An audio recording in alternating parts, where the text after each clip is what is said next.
Kondisi darurat sampah kini mengancam kota Manado. Sejak beberapa hari ini terakhir, akses menuju tempat pemrosesan akhir atau TPA Sumompo diblokade oleh warga.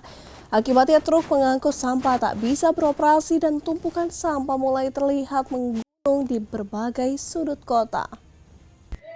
Aktivitas pembuangan sampah di TPA Sumompo lumpuh total.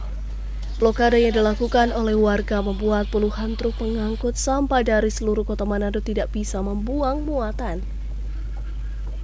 Seorang sopir truk Joce Karondeng mengaku sangat terkendala dengan aksi ini. Ia berharap pemerintah segera turun tangan menyelesaikan masalah ini.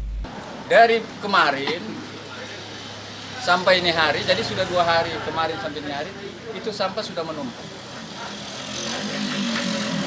Di setiap wilayah, saya di wilayah Kecamatan Padua.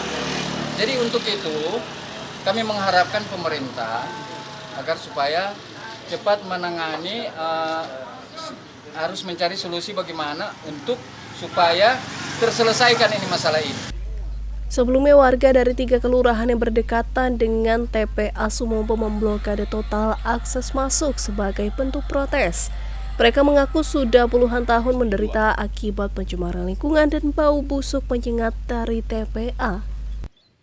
Keluhan lain adalah sumur warga yang tercemar air lindi membuat mereka khawatir akan dampak kesehatan. Aksi ini juga merupakan penolakan terhadap rencana pembangunan instalasi pengolahan lumpur tinja di lokasi TPA. Warga khawatir proyek baru ini akan memperparah kondisi lingkungan yang sudah buruk. Tim Liputan Kawanwa TV.